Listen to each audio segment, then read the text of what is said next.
Assalamu alaikum dear student. Our next chapter is animal tissue. So what is the meaning of tissue?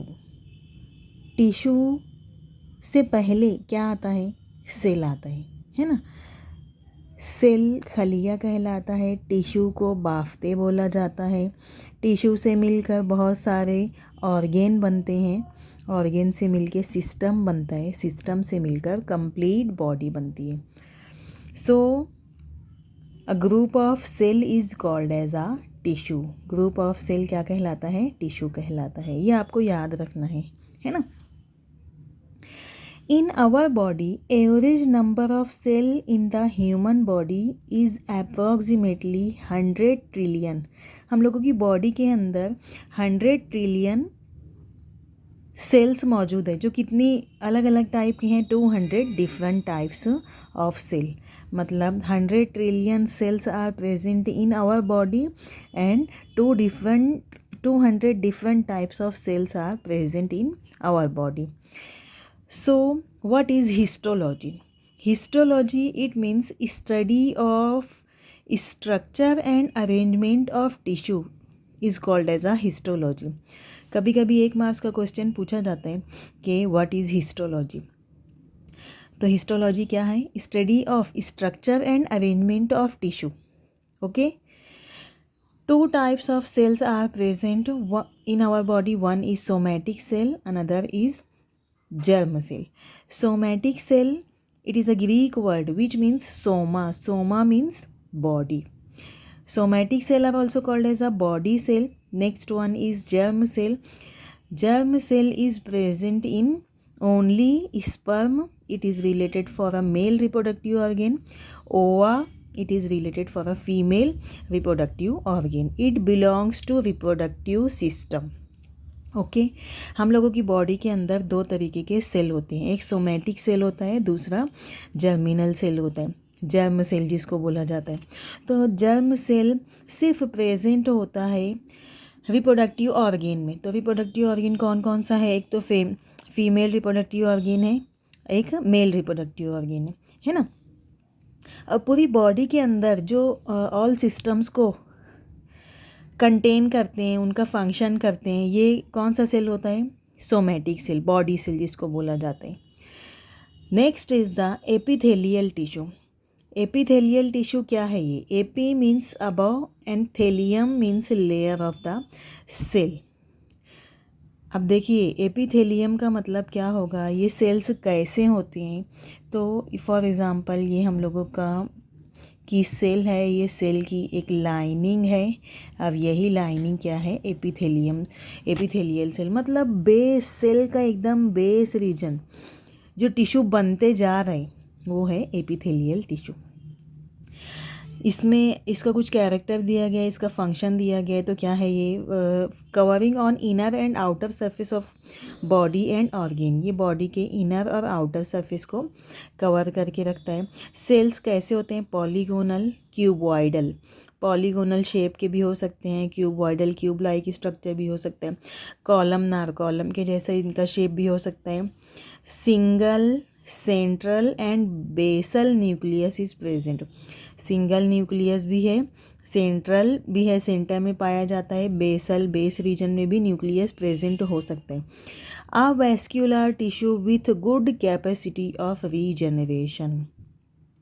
इसमें जो अवैस्क्यूलर है मतलब ऐसे tissue जिसमें वेसल्स नहीं है. आ मीन्स विथाउट वेसल्स वाले टिश्यू भी के अंदर भी इतनी कैपेसिटी है कि ये रीजनरेशन कर सके, मतलब वापस से ये दोबारा से बन सके, है ना, जनरेट हो सके वापस से. इसका काम क्या रहता है एपिथेलियल टिश्यू का? Protection, absorption. प्रोटेक्शन करना, हिफाजत करना, एब्सॉर्प्शन करना, जज्ब करना, ट्रांसपोर्ट करना. जो जज्ब शुदा मटेरियल है उसको एक जगह से दूसरी जगह ट्रांसपोर्ट करना. फिल्ट्रेशन. फिल्ट्रेशन का मतलब क्या होगा? उसको वापस से फ़िल्टर करना, मतलब हार्मफुल सब्सटेंस उसमें से निकालना और हार्मलेस सब्सटेंस को आगे बढ़ाना. सिक्रीशन है ना, वो सिक्रीट भी करता है. अब वो क्या सिक्रीट करेगा, अब ये सब हम लोग अभी आगे पढ़ेंगे. अब कितनी टाइप है ये एपिथेलियल टिश्यू की, तो epithelial tissue it is the base reason of the tissue, tissue का एकदम बेस रीजन है जो इनर और आउटर कवरिंग में प्रेजेंट होता है बॉडी के सरफेस पे, ऑर्गेन पे, है ना। अब types of epithelial tissue, it's two type epithelial tissue are two types, one is simple epithelium जो सिंगल लेयर ऑफ सेल से बना होता है, next is the compound epithelium जो two or more layer of epithelium से मिलकर बना होता है, to or more layer cell की इसमें प्रेजेंट होती है। तो सिंपल के अंदर कितनी टाइप है, कंपाउंड एपिथेलियम के अंदर कितनी टाइप है, ये हम लोग अभी पढ़ने जा रहे हैं। उससे पहले हम लोगों का ये कंसेप्ट क्लियर होना चाहिए कि सेल किसको बोला जाता है। तो इससे पहले भी हम लोग पढ़ चुके हैं सेल क्या है, टिश्यू क्या है, ऑर्गेन क्या है।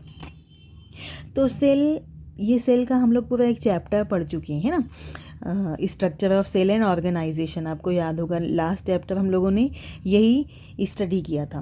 तो टिश्यू बनता कैसे है ये टिश्यू, और इसमें जो एक यहाँ पे एक वर्ड आया है कि इसमें कैपेसिटी होती है रीजनरेशन की।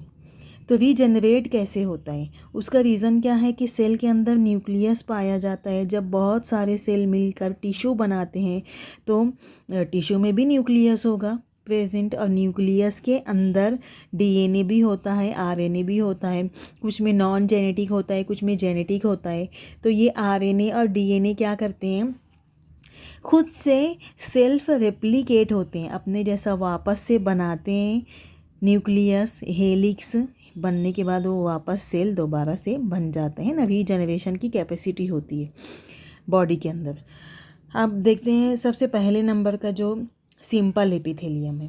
तो सिंपल एपिथेलियम जो सिंगल लेयर ऑफ सेल से मिलकर बना हुआ है, तो क्या है ये हम लोगों का simple epithelium.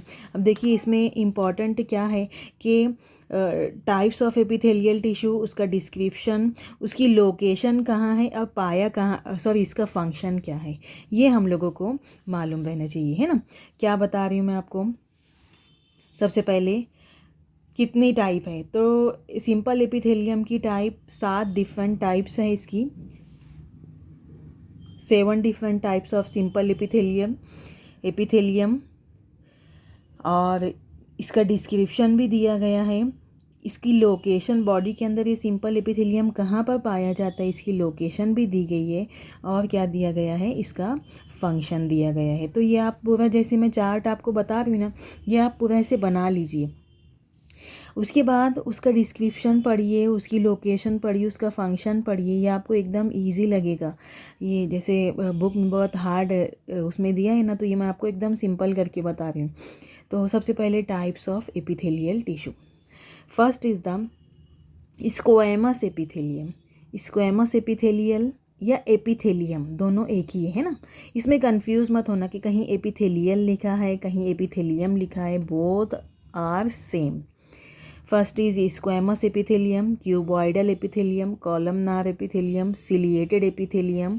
Next one is glandular epithelium, sensory epithelium and germinal epithelium. ये आपको याद रखना है। ये 7 different types of simple epithelium है। अब सबसे पहला देखते हैं हम लोग स्क्वैमस एपिथेलियम। इसका डिस्क्रिप्शन कैसा है, लोकेशन बॉडी के अंदर ये कहाँ कहाँ पर पाया जाता है, और इसका फंक्शन क्या होता है ना। तो first is the squamous epithelium. Description, cells are flat cell होते हैं, थिन होते हैं, बारीक होते हैं, पॉलीगोनल शेप के होते हैं, with serrated margin. What is the meaning of serrated margin? Serrated margin किसको बोला जाएगा, ये देखिए, ये ऐसे जिग जैग मैनर में ये एक मार्जिन है। अब वापस से जो दूसरी, ये एक सरफेस हो गई, अब ये वापस से यहाँ पे जो दूसरी सरफेस आएगी ना, तो वो दूसरी सरफेस भी जिग जैग रहेगी और दोनों एक दूसरे में एकदम फिट हो जाएंगे। ये एक जिग जैग लाइन है ना। ये जिग जैग लाइन में जब दूसरी जिग जैग वैसे ही लाइन आके फिट होगी तो ये क्या कहलाएगा, सर्रेटेड मार्जिन। इसको ही क्या नाम दिया गया है, सर्रेटेड मार्जिन। तो ये आपको याद रखना है ना, सर्रेटेड मार्जिन किसको बोला जा रहा है। तो सेल कैसा होता है, फ्लैट होता है, थिन होता है, polygonal with serrated margin. Tightly fitting cell, ये दूसरे सेल से एकदम टाइटली फिट होता है, इसीलिए इसको सर्रेटेड मार्जिन बोला जाता है। प्रोमिनेंट स्पेरिकल और Oval nucleus is present at the centre, centre में एक स्पेरिकल शेप का या ओवल शेप का न्यूक्लियस ये प्रेजेंट होता है ना। उसके बाद इसकी लोकेशन कहाँ है, हम लोगों की बॉडी के अंदर कहाँ कहाँ पे प्रेजेंट होता है, तो inner lining of blood vessels, हम लोगों की ब्लड वेसल्स में, ब्लड वेसल्स खून की नालियाँ ब्लड वेसल्स में प्रेजेंट होता है। अल्वेओलाई में प्रेजेंट होता है। अल्वेओलाई ये कहाँ का पार्ट है, तो हम लोगों के लंग्स का पार्ट है एक अल्वेओलाई। लंग्स किसको बोला जाता है, फेफड़े को बोला जाता है, जहाँ से हम, जिसके ज़रिए सांस ली जाती है, नाक के ज़रिए सांस ली जाती है, लेकिन वो ऑक्सीजन कहाँ पे जाती है, हम लोगों के लंग्स में जाती है। और लंग्स में अल्वेओलाई, ये ऐसे बलून शेप का अल्वेओलाई होता है, ये ऐसे बलून शेप का अल्वेओलाई होता है। तो बहुत सारा ये अल्वेओलाई प्रेजेंट होता है। और अल्वेओलाई में क्या प्रेजेंट होता है, स्क्वैमस एपिथेलियम प्रेजेंट होता है ना। उसके अलावा और कहाँ पे इसकी लोकेशन, सीलोम में। सीलोम क्या है, सीलोमिक फ्लूइड हम लोग पढ़े हैं ना। सीलोम का मतलब क्या होगा, यहाँ पे कैविटी, ये खाली जगह, एक स्पेस, तो उसमें भी क्या मौजूद है, स्क्वैमस एपिथेलियम मौजूद है। अब काम क्या करता है ये स्क्वैमस एपिथेलियम हम लोगों की बॉडी के अंदर, तो इसका इम्पॉर्टेंट फंक्शन क्या है, ये प्रोटेक्शन करता है, एब्सॉर्प्शन करता है, ट्रांसपोर्ट करता है जो मटेरियल है, फिल्ट्रेशन करता है और सिक्रीशन करता है। एकदम इजी है, देखो आपको ये याद रहना चाहिए, protection, absorption, transportation, filtration and secretion. दिखाई कैसा देता है ये, तो सबसे पहले इसका एक नीचे की जानिब एक बेस रीजन इसका प्रेजेंट होता है। वो बेस रीजन में ही